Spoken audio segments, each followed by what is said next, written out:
இருக்கிறவங்க, பிசாசின் கிரியை இருக்கிறவங்க நேர்ல வந்தீங்கன்னா உங்களுக்கான விடுதலையை நாங்கள் உறுதிப்படுத்துகிறோம். திருச்சி மற்றும் வெள்ளக்கோயில் பகுதியில் வாரந்தோறும் சபைகள் நடத்தப்படுகிறது. இடைவெளியில் வர வேண்டும் என்றால் முன்னமாகவே நீங்கள் முன்பதிவு செய்து என்கிட்ட தொடர்பு கொண்டு ஒரு டைமை வாங்கிட்டு வாங்க. கண்டிப்பாக உங்களுக்கான விடுதலையை நீங்கள் விடுதலையோடு செல்வதற்கு கண்டிப்பாக அது உதவியாக இருக்கும். ஆம் தெய்வ பிள்ளைகளை, வேதாமத்தில் பார்க்கிறோம். உபாகமம் 18ஆம் அதிகாரம் 18 வசனங்கள் சொல்கிறது, ஒரு தீர்க்க தரிசனம் உரைக்கிறவர்கள் எப்படி இருக்க வேண்டும். ஓகே, அந்த 1 கொரிந்தியர் 14ஆம் அதிகாரத்தில் பார்த்தோம். முதல் பக்தி விருத்தி உண்டாகணும், 2வது புத்தி சொல்லணும், 3வதாக ஆறுதல் படுத்துகிறவர்களாய் இருக்க வேண்டும் என்று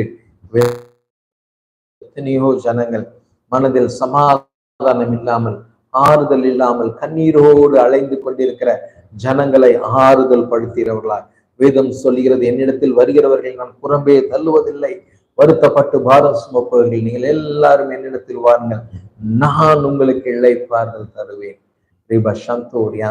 வேதனையோடு கண்ணீரோடு ஒருவேளை இதை கேட்டுக்கொண்டிருக்கிற தேவ பிள்ளையை, உங்க வாழ்க்கையில தேவன் சமாதானத்தை அருள் செய்வான். நிச்சயமாய் உங்களை மீண்டுமாய் கட்டுவிப்பேன் என்று வாக்கு பண்ணுகிறார். உங்க சூழ்நிலைகளை மாற்றுவேன் என்று கர்த்தர் வாக்கு பண்ணுகிறார். நம்புறீங்களா? விசுவாசிக்கிறீங்களா? விசுவாசிக்கிறவங்க ஒரு ஆமீன் சொல்லலாமே. அருமையான சூழ்நிலை இருந்தால்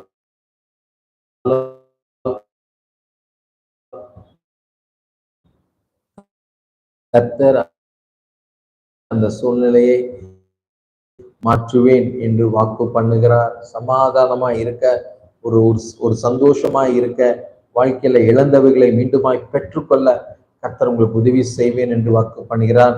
இதேதான்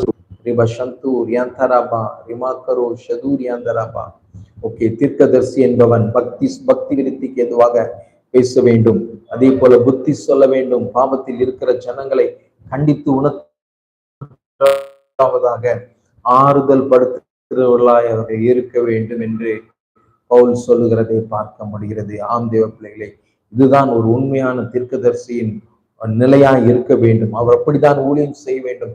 இதுதான் வேதம் சொல்கிற, வேதத்தின்படி ஊழியம் செய்கிற தீர்க்கதரிசிகளை நீங்கள் அங்கீகரியுங்கள், அவர்களை பயன்படுத்துங்கள். நிச்சயமாக வேதம் சொல்கிறது, உன்னை போல் ஒரு தீர்க்கதரிசியை நான் உன் சகோதரிலிருந்து எழும்ப பண்ணுவேன் என்று கர்த்தர் வாக்கு பண்ணினார். நிச்சயமாய் அது ஆண்டவராக இயேசு கிறிஸ்து நமக்காக ஒரு தீர்க்கதரிசியார் 2025 ஆண்டுகளுக்கு முன்பாக இந்த உலகத்தில் அவர் உதித்தார். ஆனால் அதற்கப்புறம் அவர் சபைகளை பக்தி விருத்திக்கு ஏதுவாக நடத்த வேண்டும், சபையை பலப்படுத்த வேண்டும் என்று 5 வகையான ஊழியங்களை உண்டாக்கினார். அதில் தீர்க்க தரிசன ஊழியம், ஒரு தீர்க்கதரிசி ஊழியம் ஒரு பிரதான ஊழியமாய் கர்த்தர் முன்குறித்து வைத்திருந்தார்.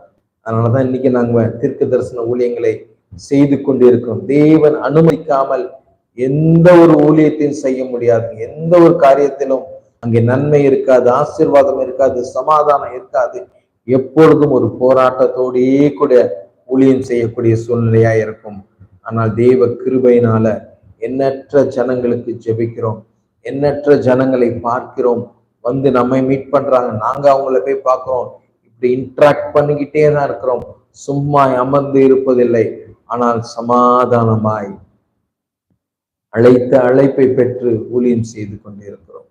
ஓகே, உபாகமம் 18ஆம் அதிகாரத்தில் கூறியிருக்கிற சில வார்த்தைகளை சொல்லி நான் உங்களுக்காய் ஜெபிக்க விரும்புகிறேன். இங்கே ஆண்டவர் சொல்றார், உன்னை போல ஒரு தீர்க்கதரிசியை நான் எழுப்பி அவன் வாயில் என் வார்த்தையை அருள் செய்வேன், அவன் உங்களுக்காய் தீர்க்க தரிசனம் உரைப்பான் என்று கர்த்தர் சொல்லுகிறார். இன்னைக்கு அநேக தேவ தாசர்களை தேடி, தீர்க்கதரிசிகளை தேடி நாம் ஓடிக்கொண்டிருக்கிறோம்.